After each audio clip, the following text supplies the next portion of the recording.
the scene. He's got the voice that's mean, asking those questions that you never seen. He's got that fire, burning bright and clean. Andrew Keen making waves, break the routine on the Keen on show. He brings the heat, asking the minds, digging deep till they bleed. No sugar-coated truths, no lies to deceive. Andrew Keen, the master of the interview beat. He's got the knowledge, he's got the flair, challenging ideas with a fearless stare. With every question, he's uncovering what's there. Andrew Keen, a truth seeker, he's aware.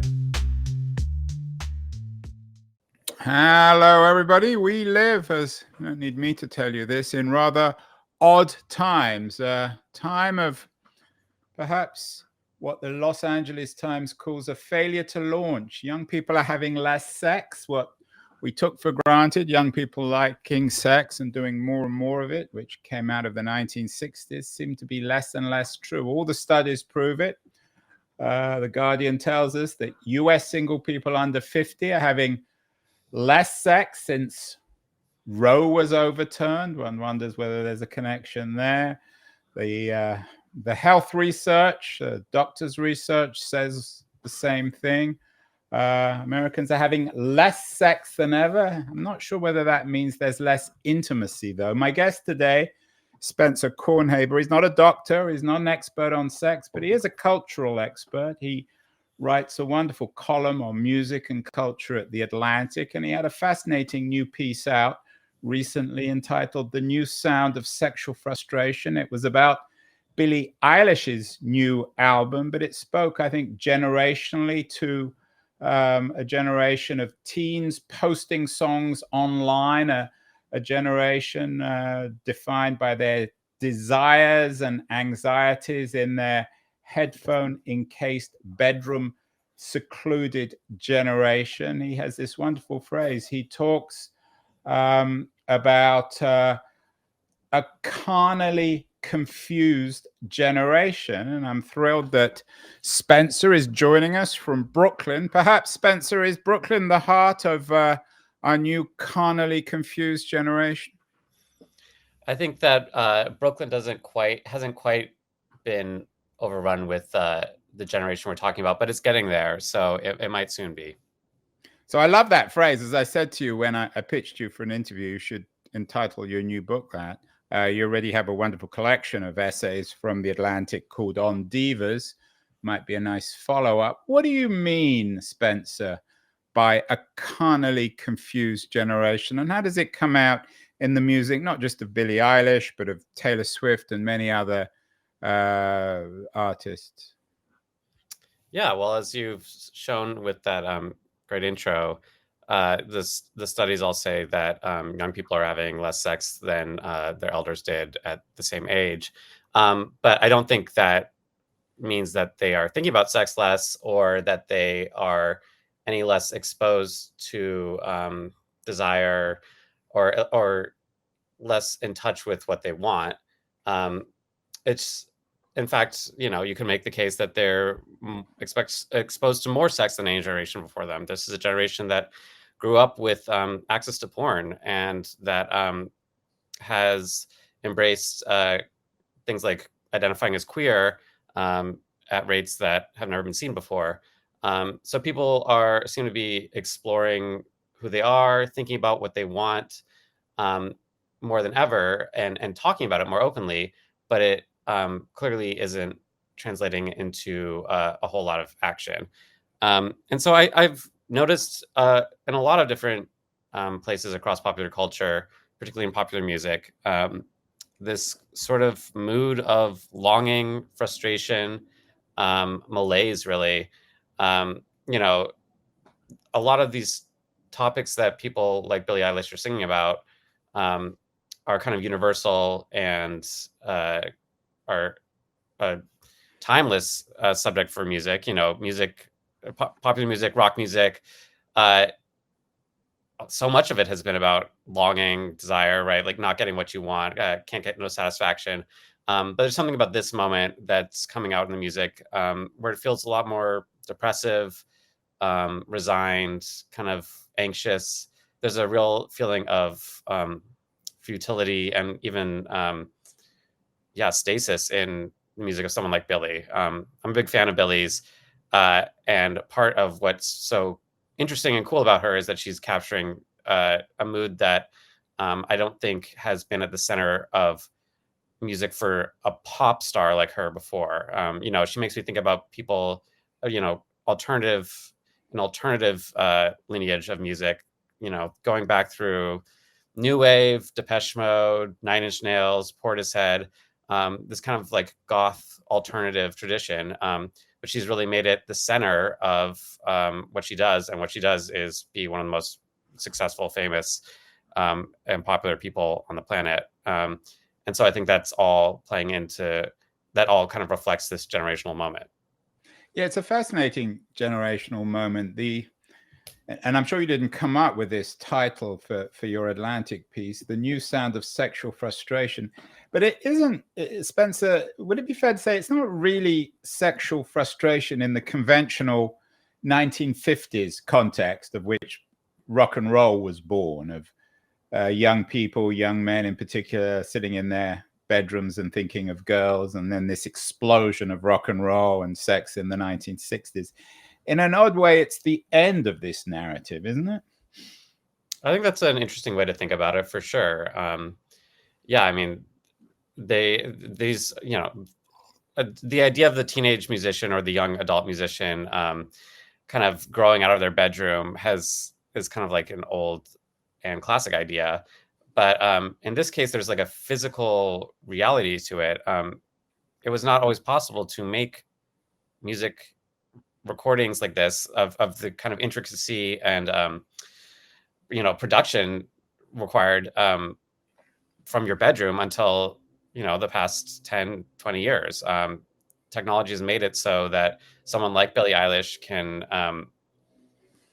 arise from her teenage life, hang out with her brother literally in their childhood bedroom, and post songs online for listeners who are mostly consuming them from their bedrooms online. So you have this like kind of bedroom network of creators and listeners. And I think that creates this whole different relationship with desire and frustration. It seems like people have built these kind of relationships with the people on their screens that are absolutely fanatical and obsessive, which is not a new idea, but the degree to which obsession and fanaticism is driving popular culture, celebrity culture right now, does feel new and does feel like part of what we're talking about. So there's not as much hope that those guys in the 50s and 60s had, that they would escape the bedroom and use the powers of their music to get the girl. Yeah, they escaped. The guys in the 50s and 60s escaped the bedroom and ended up in the recording studio. But as you say, the bedroom now has become the recording studio. It's not a place where you have sex. It's a place where you live. In a way, it's replaced the office for this younger generation. What does this tell us, Spencer, of the role of place? We were promised in the digital age that place would become less important than the digital experience. But does it suggest that in an odd way, the importance of place, and in this context, the bedroom, is even more important symbolically and literally in the production of art? Yeah, I think that's a good point. I think you hear a lot of lyrics that explicitly reference, home environments, being cooped up, being under your sheets. I think that's a kind of basket of lyrical imagery that's really prominent in popular music right now. So that does speak to the idea that like your physical environment shapes the input to the music and the kind of the meaning of it. But I think that the internet really has delivered us into this kind of placeless, sceneless culture. I think that musicians like Billie, I mean, she's from Los Angeles, but that doesn't seem to matter at all. She's not like reflecting a local scene in any particular significant way that is legible to the people listening to the music. And I think that is part of what has created this sort of like feeling of abstraction or alienation that's in all sorts of music. It's the idea that you're so intimate with people who you have no idea where they are. I think that's a big part of what we're talking about. Well, since we're talking music, we'll take a short musical break now, and then we'll be back with Spencer Kornhaber. I want to talk about Amy Winehouse. I want to talk about the so-called anxious generation. Lots more to talk about, so don't go away, anyone. We'll be back in a second. Like Andrew Keane, yeah, he's my friend. Daring questions, he won't hold back. Got me sweating under the attack. No soft spoken, he's in your face, challenging minds. No time to waste, scary dude, his words like fire. Gonna make you think, take you higher. Keen on the truth, he breaks it down. No sugarcoating, he wears the crown. He'll make you squirm, he'll make you think. Never predictable, always on the brink. We're back with Spencer Kornhaber. Spencer, do you think Billie Eilish will do a soundtrack for my show if I ask her nicely? Yeah, I bet. I don't think she has a lot going on. So yeah, just reach out. Well, one person who won't be able to give me a soundtrack is Amy Winehouse. She's no longer around. You wrote an interesting piece on Amy, No, No, No, in response to her latest biopic, Back to Black. I saw it actually at the weekend, Spencer. I enjoyed it, but I recognize the cultural, intellectual limitations. But thinking about it now, Amy Winehouse, she died, 10 years, not much more than 10 years ago. But it seems a completely different age. Amy wasn't stuck in her bedroom. She went into studios. She had physical relationships. She seemed to enjoy sex when she could get it with her peculiar boyfriend. So has something changed dramatically since?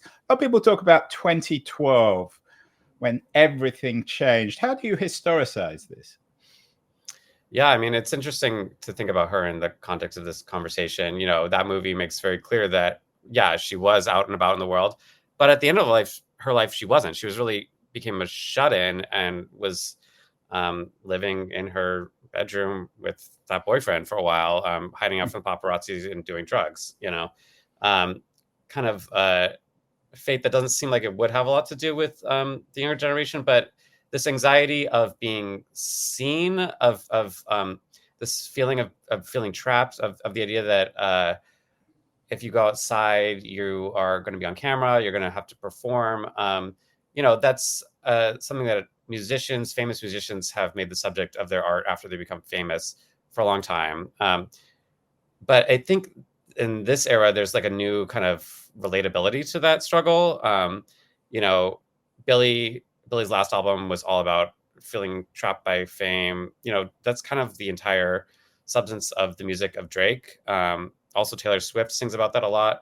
And you think these are kind of like unrelatable messages for their listeners. But in this era, like I think a lot of people, especially younger people, feel a kinship with the plight of the celebrity because they are kind of having to do image management in their own, you know, social circles, and having to worry about, you know, making a wrong move online. You know, going from just being an anonymous person on Twitter or Instagram to doing something stupid and becoming the punchline of the internet that day. I think that's a real anxiety for people, much less being cyberbullied by people you know. I think that that anxiety is interestingly current right now. Yeah, Amy was out there in the world, and it's not to say there's not people like that are following in Amy's path, or that you can't make comparisons with people today. You know, unfortunately, we've seen the slew of deaths and overdoses in, particularly in the world of hip hop in the past couple of years, particularly among Gen Z.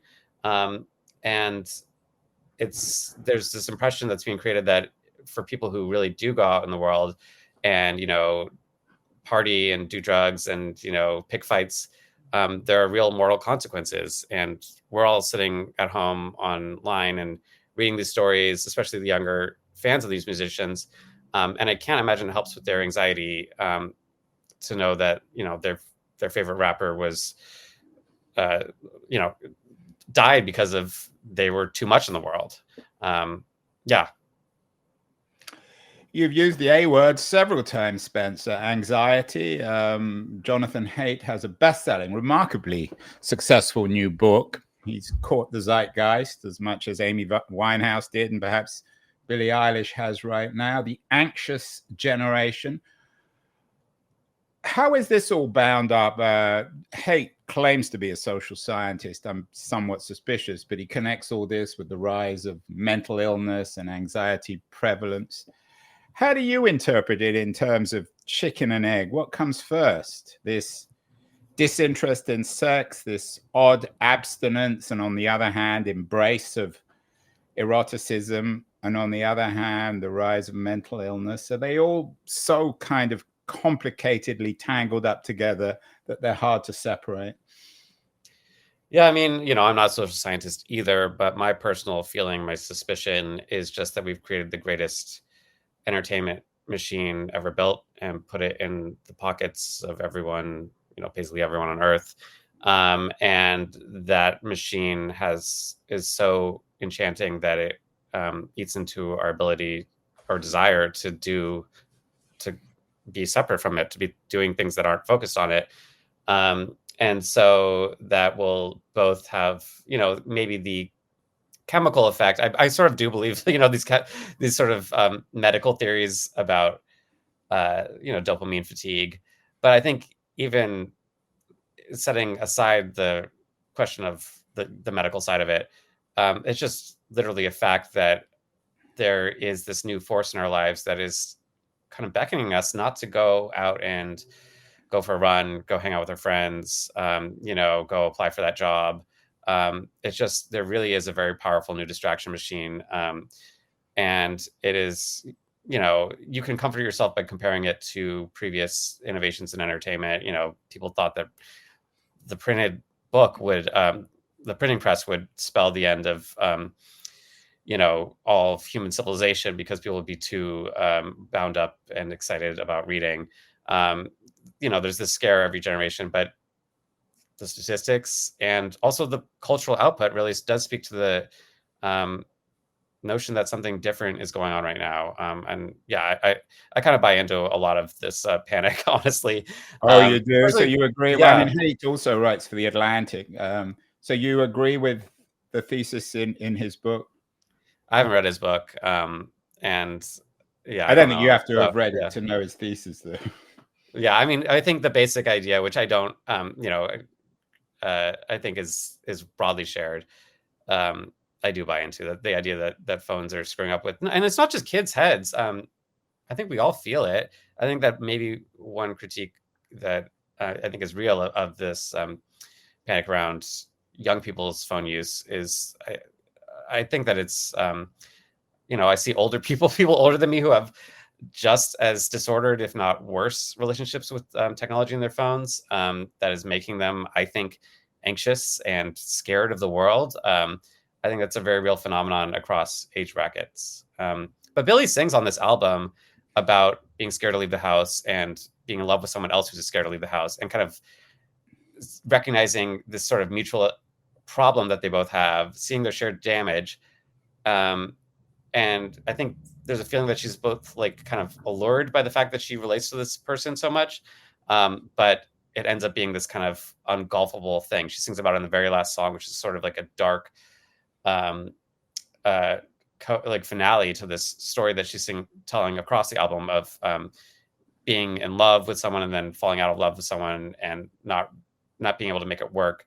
And she really places the idea that anxiety and even agoraphobia is kind of the central problem of why they can't make it work. Yeah, and how does this fit in with the Taylor Swift stuff? I listened, and it seemed as if her album is all about emotional pain of being left and suffering. Is that new, or is that, Spencer, you're a culture expert, especially of popular music. Is that a feature of the rock and roll canon over the last 50 years, or is it new, this obsession with hurt, personal hurt? I think that, personal hurt, is a perennial feature of rock and roll. But I think there's something so much more specific about the way that people tend to sing about it right now. especially with Taylor Swift's, where you're supposed to get ensnared with trying to figure out like literally the human being that she's singing about and what the actual details of their breakup was. Like that is part of the to maximally enjoy Taylor Swift's music means trying to actually understand what's going on in the real world that inspired that song. Whereas, people compare it to like Carly Simon, You're So Vain. The whole point of that song is that you'll never know who it's really about. So I think there's like a, although we all kind of guessed, and wasn't it about Warren Beatty? I think that is that's the prevailing theory, I believe. But for Taylor, she's harnessing our voyeurism so much more powerfully than I think really anyone has ever done before in popular music. And that voyeurism, I would theorize, probably does arise from this kind of social environment that we're talking about, where we're living so much of our lives through a screen, thinking about people that we can't actually interact with. You mentioned, I want to take a break in a second. I was going to call you Taylor, Spencer. I wish. Yeah, we all wish. Spencer, you talk about people fearing being exposed by the internet and becoming, a meme. But is that paranoia? I mean, the amount of people that happens to, you have more danger of being struck by lightning. And if you ask, and if it happens to you, you usually can at least wrangle a book deal out of it or find a new girl or boyfriend. I love that perspective. I haven't thought about it that way, that we need to actually have a public awareness campaign that like how we used to, there have been public awareness campaigns to like not demonize sharks or not be so fearful of sharks that you kill them or whatever. Like maybe we need to right size people. And we can have the Jaws music as background, right? Yeah. I mean, yeah, you're probably more likely to be eaten by a shark than to be canceled online. I don't know if that's actually true. We're going to have to cancel big time. I mean, everyone's canceling everyone, but to become, I don't know, one of these 2 or 3 people a year who make the headlines because they did something incredibly stupid and it got caught by cameras. I mean, do you buy the idea, Spencer, that everyone now is a star and we're all behaving like Amy Winehouse or Keith Moon or some other crazed rock and roll star? I don't think that everyone is. And I think that I actually think that there's like possibly something happening right now where years of kind of this scrutiny, conversations like the ones we're having are making a difference. And I think that I've sort of noticed in the past couple of years, maybe it's just coming out of the pandemic, there being like a kind of different proactive social movements trying to tell people to get out of the house, touch grass, as the kids say. And I think that a lot of people are able to integrate these technologies into their life more or less just fine. I think that the importance of the technological shifts that we're living through and what they do to our kind of emotional experiences and culture can't be underestimated. But that's a change. That's not necessarily in all cases a bad thing. And I think trying to have that perspective that you just suggested is helpful. And I think a lot of people do have that perspective, actually. We're speaking with Spencer Kornhaber, the author of On Divas, a collection of his columns from The Atlantic. He's also the author of a really interesting new piece in The Atlantic, The New Sound of Sexual Frustration. We get great guests like Spencer because of our friends when it comes to culture at Liberties, a new quarterly of culture and politics. Going to run a short feature on Liberties. And then we'll be back with Spencer and we'll talk more about his collection of work on divas and what makes divas so interesting to him. So we'll be back in a second. Don't go away, anyone. The noise, there is nuance, insight. Liberties is not just a journal of ideas. It's a meteor of intelligent substance. It's the place to be for engaged citizens. Politics, opinion, substance. Liberties is a triumph for freedom of thought. A quarterly of urgency, of cultural exploration, of intellectual delight, of immaculate prose. It's invaluable. Subscribe now or find Liberties at your favorite bookseller. And you can subscribe to Liberties at libertiesjournal.com. We're speaking with Spencer Kornhaber, one of America's leading cultural critics, the author of a wonderful collection of his pieces from The Atlantic in the Atlantic editions on divas, persona, pleasure, power, the 3 Ps. Spencer, what is it about divas that make you, that have sort of in some ways inspired you to become the Atlantic's cultural critic and such an authoritative voice on new music and new themes and developments and cultures? Well, I'd say that my interest in divas and the fact that I've written about so many of them over the years is sort of like a surprise to me still. Like I didn't, I was hired as an sort of like an assistant editor 13 years ago now at the Atlantic, editing culture pieces and then moved to writing. But when I started the job, I was like an indie rock dude. I was like mostly interested in what Radiohead was going to do next. But there were that was like a moment in culture where the most interesting things that were happening started to be not the rock bands, but people like Lady Gaga, Beyonce, Taylor Swift, Lorde. They were really changing the sound and the ethos of popular music in a way that was fascinating to me personally and fascinating to write about and important to comment on for the Atlantic. And so that's part of why I kind of got caught up with this beat. And the other part of it is just, I think I kind of repressed my own interest in pop music. In childhood, I have these memories of really loving like sparkly dance music by people like Annie Lennox. And then feeling, kind of as I grew up, that it wasn't music that boys were supposed to like. And I think that a lot of people have these go through life not realizing, or maybe kind of ignoring the ways that their own ability to enjoy culture, enjoy art is shaped by what they allow themselves to enjoy. And that's based on cultural scripts. But once you come out as gay, you're allowed to do whatever you want because you've already done the scariest thing you'll ever do. So that allowed me to, kind of embrace my interest in pop music in a way that I hadn't for a lot of my early 20s and teenage years. So those two currents, I think, the kind of like the professional obligation, there's also personal side, have pushed me into writing about these people. What do you think, or after what you called this music of a carnally confused generation, we're about to enter the AI age, the age of open AI, which seems to be shaping and reshaping everything, undermining stuff. Is this going to deepen the carnal confusion, or are we going to get to a new chapter? Are we going to have perhaps the 1960s all over again? The hope would be for, some people talk about this need for like a new humanism or new romanticism to flourish.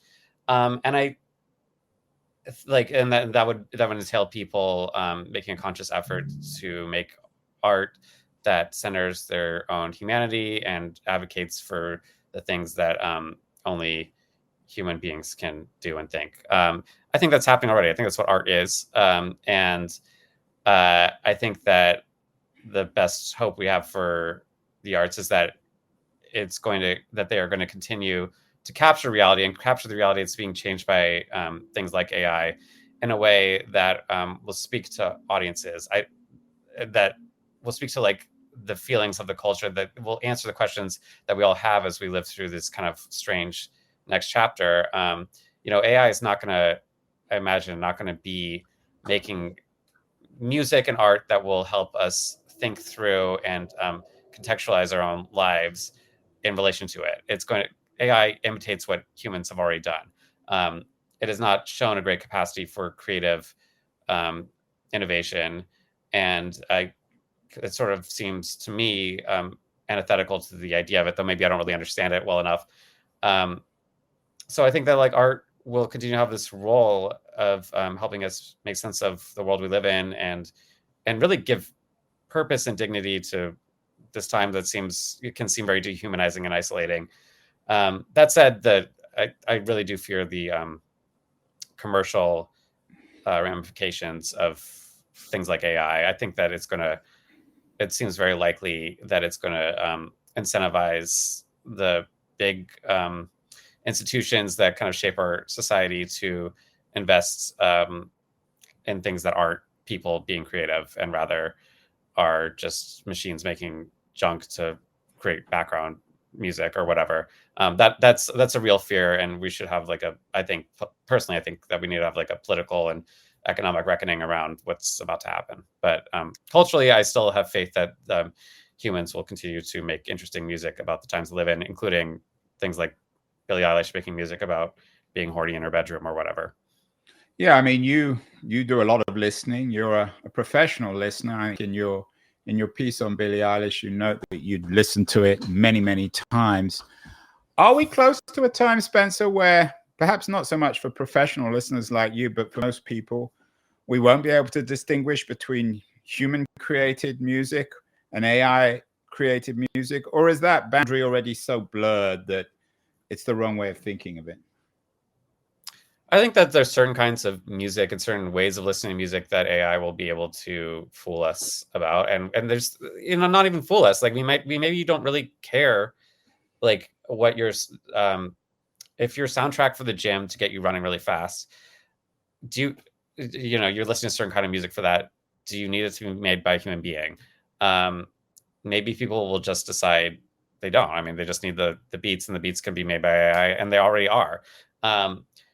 But I think there's a real strand of music. There's a lot of music that will not conceivably be replaced by AI. I don't think an AI could do what Taylor Swift is doing. What Taylor Swift is doing is so specific and human and weird and has never been done before in some ways. And it's impossible to imagine a computer doing the same thing. And it's impossible to imagine the people projecting themselves onto her in the way that they have if she was just like a digital pop star. There's this idea that we're going to have these digital pop stars, these sort of like cartoon characters. That idea has kicked around culture for a long time. And I think that maybe we're going to have a couple of them, but it seems like the, really again, going back to this idea of voyeurism and longing, what we long for as other people. And the best music brings us closer to feeling like we're in the room with the person who made it. And so I don't think that's going to go away. Generationally, what we long for perhaps is youth. The Who, of course, wrote about my generation not wanting to get old. They did get old. I went to a Bruce Springsteen concert recently in San Francisco, and it was a really surreal experience of old people singing along with a 75-year-old guy about being young. How has this happened? I mean, you wrote an interesting piece about, I think you wrote it in the Atlantic, about what Joni Mitchell proved at the Grammys about her brilliant performance there. What has happened with generations and age, Spencer, that's got so surreal? The Rolling Stones are still on the road. Bob Dylan, Bruce Springsteen, even Joni Mitchell. Yeah, I mean, maybe part of what you're talking about is that the boomers created the culture that we live in. It's felt like for my entire life. They did, for better or worse. I mean, the canon that everyone's supposed to live up to are these figures like Joni and Bob and Bruce, and for good reason. I understand, the genius of what they had accomplished, and the fact that it was such a youthful explosion that resulted from particular political and economic circumstances. But time moves on, and that the generations get older, and I think there's a lot of anxiety in the culture, but it's also political and economic anxiety as well as to whether the younger generations are really keeping up in terms of creating their own canon. But I imagine that we're just living through a fairly natural process, and it will only be with a couple more years' time that we can sort of understand the canon that has come up to sort of replace the boomers. And yeah, I mean, there's definitely something else going on too with culture where things like Spotify and YouTube, just the technology streaming platforms, they allow us to consume the past, like with a kind of ease that was not always available before. And so I think there's a lot more interest and a lot more financial interest in rehashing the old or kind of repackaging things that have been done before, rediscovering old gems. And that maybe also leads to this feeling that you may be referring to of cultural stasis, or yeah, the idea that nothing ever really truly goes away. But unfortunately, one day Bruce will go away, and maybe we'll replace him with the hologram of himself. But again, the whole hologram thing, I don't really think But isn't scratches it that the itch. longing? I mean, the people who go, who spend huge amounts of money, I have to admit, including myself, to see these old men, they're longing for something else. They don't want to see a 75-year-old man prancing around on stage. When we saw him in San Francisco, he had the absurd audacity to start prancing around in the crowd as if he was 20 years old, but he needed helpers to be able to do it, even he, because he's in remarkable shape. What is it about this generation that they're not willing to acknowledge their own age? I I think that's probably a universal aspect. You don't want to. I mean, you don't You like. don't want to I admit to think being old. Well, you're not old yet, Spencer. I don't mind. I'm old. I mean, I certainly am in denial some days about certainly my own age. But How old are you? I'm 36. No, So, you look a good 36. oh, Congratulations. thank you, thank you. Yeah, I mean,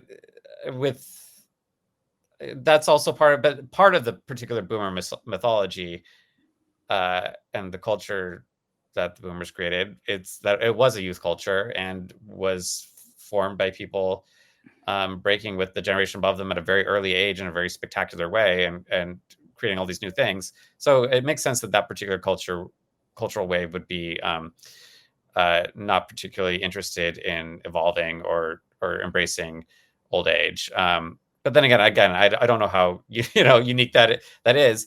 There's a lot of anxiety among young people right now about aging. The Gen Z, they have these like memes about how they're aging like milk, that they feel like they're growing older faster than the people above them. Meanwhile, they're more obsessed with skincare and body modification and makeup and the filters you put on yourself when you look in the camera than any other generation before them. And they look great. They dress great. So it's this really trippy thing to hear from younger people, that they feel like they're really old already, when from everything I see, they're much better at presenting themselves than the millennials ever were. And I'm sort of in awe of their fashion sense and their ability to make their faces look shiny and stuff like that. So yeah, maybe this is an accelerating thing where having this black mirror in front of us makes us more obsessed with our appearance, which is always tied up with questions of youth. Well, it's a great time to be a culture critic, culture observer like you. Let's end, Spencer, where we began, with sex, of course. In the LA Times piece, they quoted a young woman who talked about the reason for her not having sex. She says, I think sex is kind of gross. It seems very messy, and it's vulnerable in a way that I think would be very uncomfortable. Should we be telling a young audience who's watching this that sex is not gross? Can we encourage it? I don't think should that we be telling them to have, I'm always telling my kids, especially my daughter, you should have sex. It's an odd thing because, the reverse is supposed to be true. It's supposed to be the parents discouraging them from having sex, but now it's the parents encouraging them. Yeah. I mean, maybe that's the problem, though, that the parents of these socially liberated generations, boomer on, are talking about sex to their kids so much that it's grossed them out. That's just a theory. But I would just say that, like, the interesting thing to me as has been watching this kind of the queerification of younger people, which does not always come with the notion that being queer is a sexual identity, that it's more of a I don't think that most people who are calling themselves queer are thinking of it as a fashion statement or anything like that, or being inauthentic. But the way that it comes, if they're not having sex, then what is it? They're like, it can come down to kind of a political positioning and a way of performing yourself in the world. Whereas in the past, the idea of queer was, you have this sexual identity that you can't really get away from, and that kind of changes how you interact with the world and leads to kind of queer aesthetics. And so, yeah, I mean, that's been very interesting to see. But I also think it's just something that with age will change. I mean, like Billie talked about how she, has loved girls all her life, but only recently realized what she actually wanted to do with the girl in like kind of graphic terms. And she's 22, and I think that's about the age where you really kind of figure that stuff out, honestly. So the fact that kids were kind of identifying as queer when they were underage and not acting on it seems healthy to me. And you know, I have some hope that over the years they will realize that it's might be icky, but it's worth it.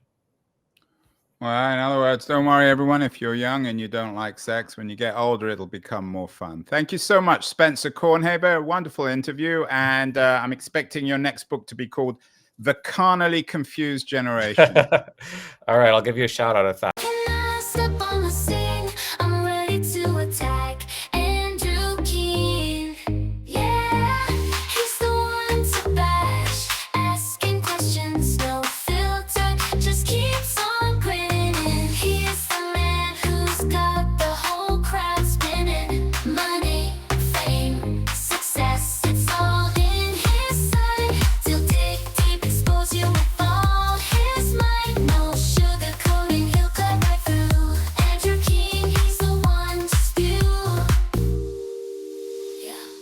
He's an expert.